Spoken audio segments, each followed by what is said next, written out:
ceasefire now! Biden, Harris, ceasefire now! Thank you so much, everyone. Thank you so much. I want to be able to hear these voices, so please be loud. So good morning, everyone, and thank you so much for being here. Thank you for being here to stand in solidarity with the people of Gaza and for all people in Palestine in these troubling times. We are going to start the program and our rally now. My name is Arlette Morales. I've been organizing, mobilizing, and fighting for BIPOC, immigrant, and Latino rights, and that is my passion. When I was 14 years old, I realized what it meant to be undocumented. My traumatic experience of xenophobia and systemic racism based on my immigration status has attempted to bury me, but instead it planted a seed in my heart that bloomed and turned into the powerful person that is standing here with you today. Community organizing is a form of love. It is something that I have been doing to ensure that the voice of my people never goes unheard or forgotten. Because of my experience as an undocumented immigrant, as a woman, as a person of color, my brothers and sisters, I too virtually and fundamentally know how it feels to be othered in a place that you call home, in a country that is yours. This is my home, and I'm not going anywhere. This path to liberation is a shared journey, and we must fight and stand in solidarity together. I am so honored to be your MC here today. Thank you. But before we continue with the program, I have a few announcements. So everyone, please make sure to stay behind the banner. And if there's anyone who does not, like I said, who does not want to be photographed or who wishes to step out at any point, please do so. This is vital to make sure that everyone's safe and that the demonstration is successful. At today's rally, we have folks who have volunteered to be marshals. The marshals will keep an extra eye out in today's action to make sure that this action is successful. They are wearing yellow, and they also have a yellow armband. So if you have any questions or if anything comes up where you don't feel safe, please reach out to them. And they also have masks. And also, please don't engage with police if they were to show up here today. They are trained to do so. And if any press does come, please don't talk to them. We also have some people who are designated press speakers. In addition, like I said that, regarding COVID, our marshals do have masks, so please consider wearing one. Today we raise awareness. We're gathered here in a peaceful demonstration, so if any hecklers arrive, just ignore them. Do not engage with them. And please look after one another. Some people have already stepped up to our action table. There are resources and opportunities for immediate action. We have petitions here for you to sign. There's food, clothes, and some other things for you to take. We're here to uplift one another and take care of one another. And please, if you have any other questions throughout our time here, please feel free to ask me, or ask Paige, or Vic, or any of the marshals. Thank you to everyone. Thank you. So, for our purpose, why we are here today, we are peacefully demonstrating to push the Biden-Harris administration and the Democratic Party to embrace our demand. Not another bomb. The U.S. has been complicit in Israel's horrific war and occupation against Palestinians. That must end now. Tomorrow, the Democratic National Committee will convene. The Democratic Party has failed for months to take the right stance and to protect Palestine. Today, in cities big and small across the country, here in York, Pennsylvania as well, hundreds, if not thousands of people are standing in solidarity. At dozen not another bomb rallies and marches, to urge Democrats to stop enabling genocide in Palestine.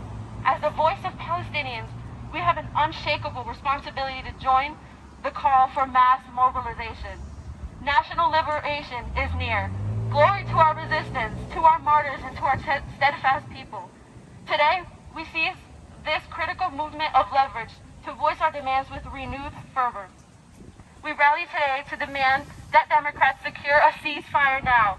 We rally today to demand that Democrats stop arming Israel, not another bomb. We rally today to demand no more funds for Netanyahu's war crime and instead fund our schools. We rally today to warn Kamala that a continuation of Biden, Israel, Gaza, Palestine approach will not cut it. I am so blessed to be able to welcome someone who will be speaking with us today. We'll hear from Rabia right here. Rabia is a longtime advocate for social justice. She serves as a commissioner for the City of York Human Relations Commission, which advocates anti-discrimination complaints and holds people and businesses accountable. Since moving to York in 2006, Rabia has volunteered with various local and state nonprofits, including the Council of American Islamic Relations, a grassroots civil rights organization that aims to enhance the understanding of Islam and protect Muslim Americans and immigrants from discrimination and hate crimes. She founded the Solidarity Social in South Central PA and Meet a Muslim American to foster interfaith dialogue and understanding, and in 2023 became certified as a Unite to Heal PA ambassador, working on racism being declared a public health crisis by city and state officials. Please help me give a warm welcome to a very special person.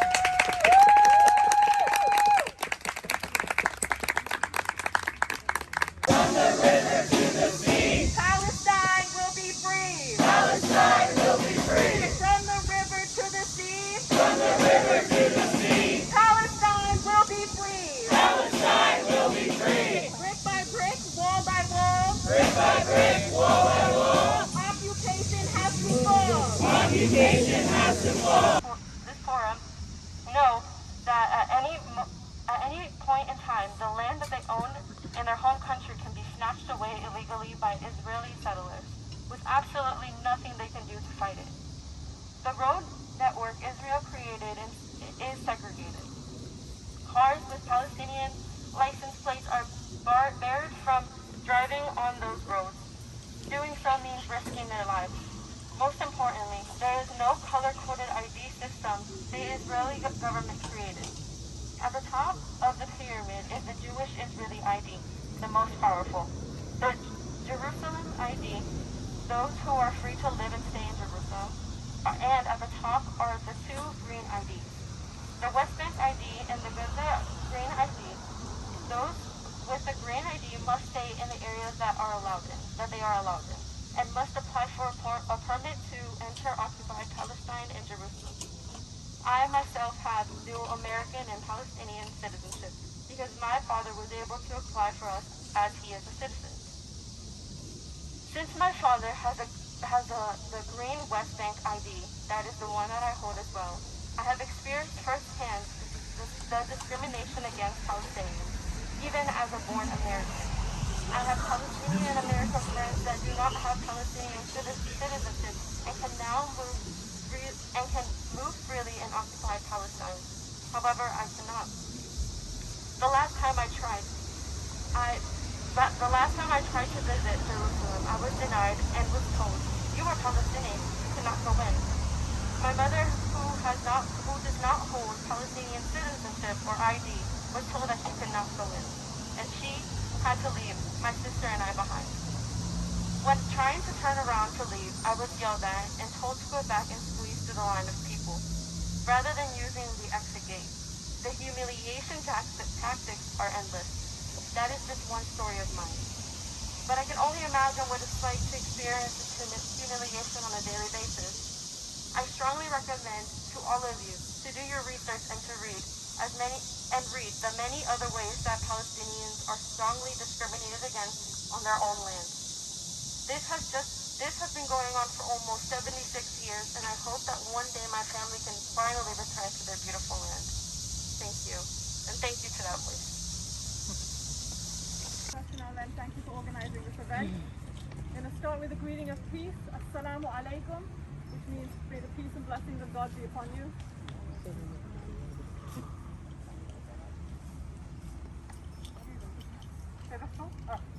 We are here to call for an end to the sale of American-made bombs to Israel that are being used to commit war crimes in Gaza. We are here to call on our elected officials and those seeking the highest office in the land to end America's military assistance to the racist right-wing Prime Minister of Israel. We are calling on the State Department and the Secretary of State, Anthony Blinken, to comply with America's Leahy laws by enforcing sanctions on Israel, instead of allowing its military to investigate its own crimes against humanity, which often result in IDF soldiers receiving a mere 3 months of community service as punishment for murdering unarmed civilians in the West Bank or issuing cover-ups when they gang rape Palestinian detainees. We are calling on American lawmakers to stop unequivocally supporting a state that continues its illegal military occupation and apartheid system in defiance of the International Court of Justice's ruling, calling on Israel to end its oppression of Palestinians.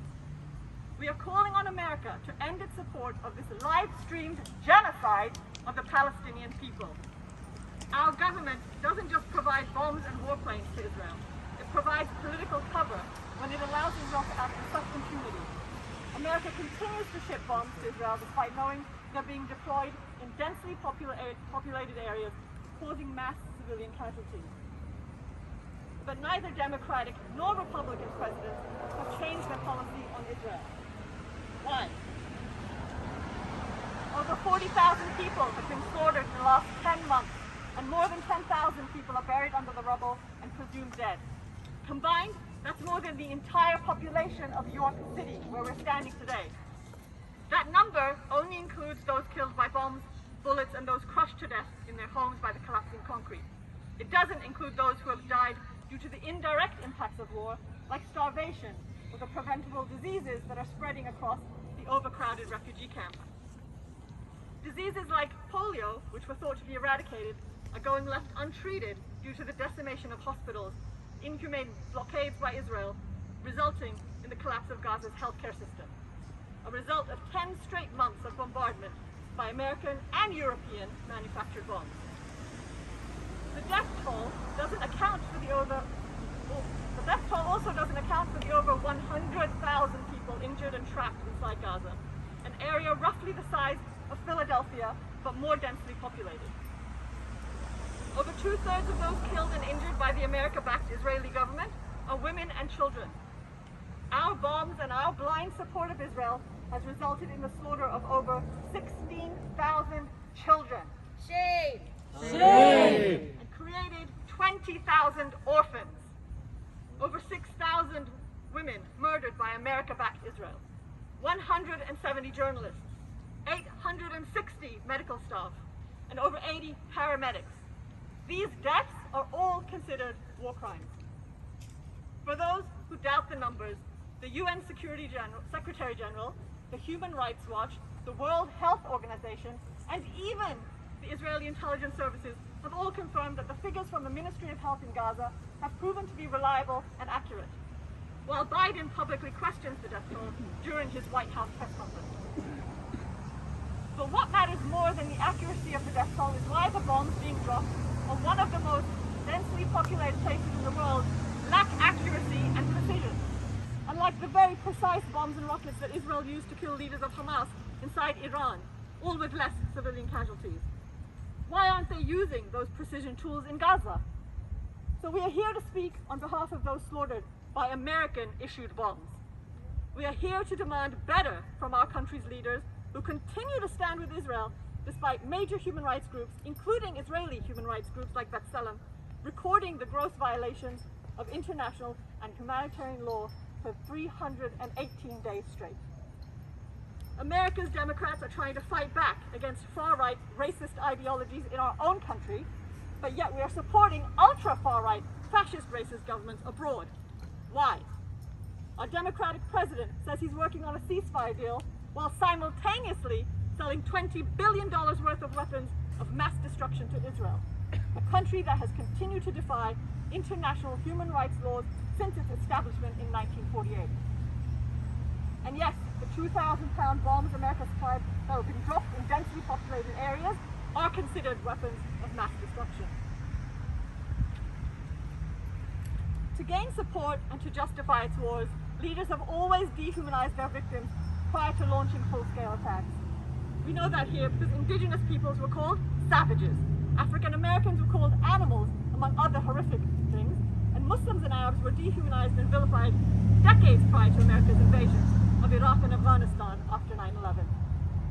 American soldiers have also committed horrific human rights violations and tortured and raped prisoners, and not a single elected official was held accountable. Guantanamo Bay Prison is still open. So it comes as no surprise to me that America has unequivocally supported Israel's imprisonment, torture, and annihilation of Palestinians for over 76 years.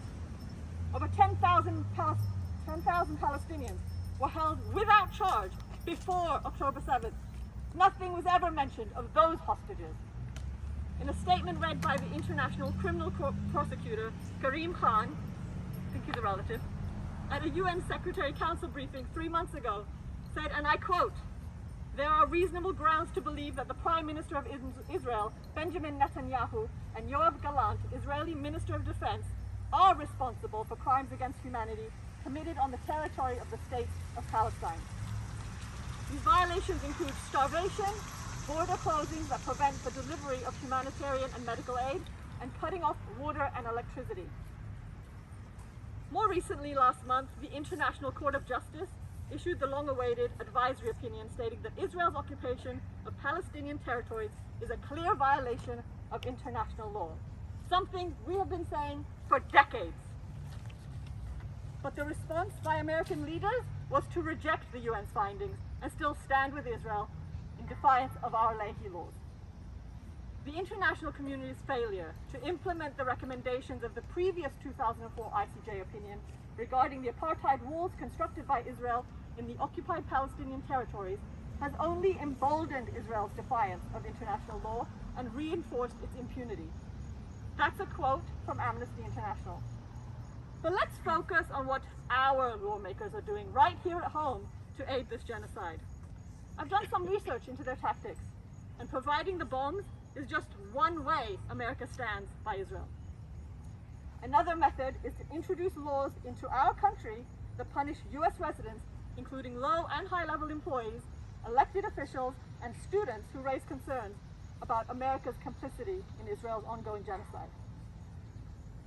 Did you know that Pennsylvania lawmakers have introduced bills to withhold financial aid from student protesters, and have submitted another bill that would withhold state funding to any college or university that boycotts or divests from Israel? Our own Democratic Governor Josh Shapiro, boo, who likened college protesters to the KKK and who almost became Kamala Harris's vice president, has said he would sign the anti-divestment bill into law if it's passed. His Democratic predecessor, Governor Tom Wolf, already signed an anti-boycott, divestment and sanction bill back in 2016. Almost 40 other states in America have passed similar laws that prohibit state agencies from doing business with contractors that boycott or divest from Israeli companies. Boycotts qualify as protected speech under the First Amendment, affirmed by the Supreme Court. Why are our democratic freedoms of political expression and free speech being taken away to protect an apartheid state like Israel? Maybe because lawmakers saw how boycotting the apartheid South Africa state brought down its colonizers and freed a man whom the United States deemed a terrorist until 2008, Nelson Mandela. And we all know that he went on to become South Africa's first black president. But even closer to home, we have Seth Grove, born and raised in York, member of the House of Representatives covering House District 196, part of York County. Seth Grove is one of the 5 Republican co-sponsors of an amendment to House Bill 2351's Act that was first introduced back in 1966. Does anyone recall what was happening in 1966? Interestingly enough, there was a bill introduced during the Vietnam War, also a time of increased college protests against America's human rights violations abroad. This amended bill that's being co-sponsored by a York County elected official essentially targets pro-Palestine students, protesters, or anti-genocide, anti-apartheid, or anti-war protesters, as I like to call them. This bill, co-sponsored by Seth Grove, a York County member of the House of Representatives, states that any student protester arrested and charged with either ethnic intimidation, institutional vandalism, trespassing, or a similar offense in another jurisdiction will be denied federal and state financial aid in the Commonwealth of Pennsylvania. This proposal would create a new crime of institutional trespassing, which would criminalize encampments on campus. And we know that the ethnic intimidation clause in this bill is not targeting the numerous perpetrators of violent racist, anti-Arab, and anti-Muslim attacks committed by the pro-Zionist student protesters. It targets students who are calling for a ceasefire now and not another bomb for war crimes. But Republicans aren't alone in targeting our human rights and free speech. The ACLU, American Civil Liberties Union, is also ringing the alarm bell on Senate Bill 1287, introduced in February by Democratic State Senator Steve Glazer of California, which would require schools to adopt and enforce rules against any behavior that creates a hostile environment on campus. These bills are all part of a larger effort to curb free speech for student activists who voice support for Palestine. That's a quote from the ACLU. Over the last 10 months, we've seen the police violence, the arrests, the tear gas, suspensions, and termination of college professors, and the forced resignations of college presidents who were falsely accused of anti-Semitism simply because they allowed their students to call for an end to America's complicity in Israel's genocide of our Muslim brothers and sisters. But why are American politicians concentrating all their efforts on silencing pro-Palestine protesters?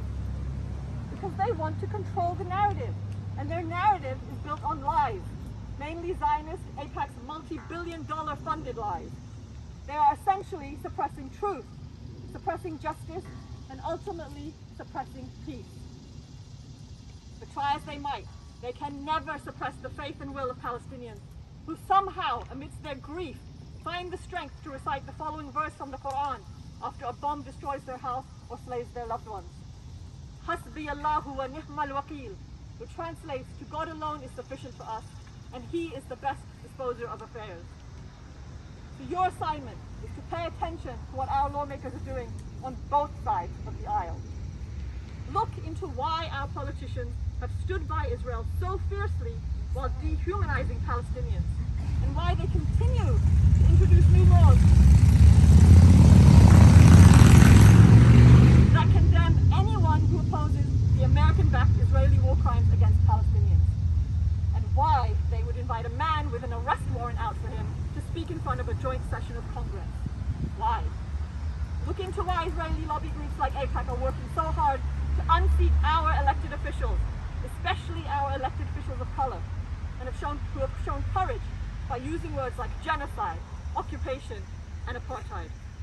Then ask yourself why we call ourselves a democracy when we allow special interest groups to influence our elections and stifle our free speech. We all have work to do, so let's do it. And repeat after me. Not another bomb! Not another bomb! Not another bomb! Not another bomb! Not another bomb! Not another bomb! Free Palestine! Free Palestine! Thank you.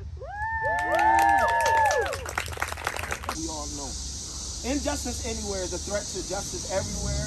We are caught in an inescapable network of mutuality, tied in a single garment of destiny. Whatever affects one affects all indirectly. Who says that? Anybody can tell me who said that? Dr. King, I love you, John. You already know. Do y'all know, and look, come on, Professor. Do y'all know where he was when he penned that? Birmingham jail, thank you.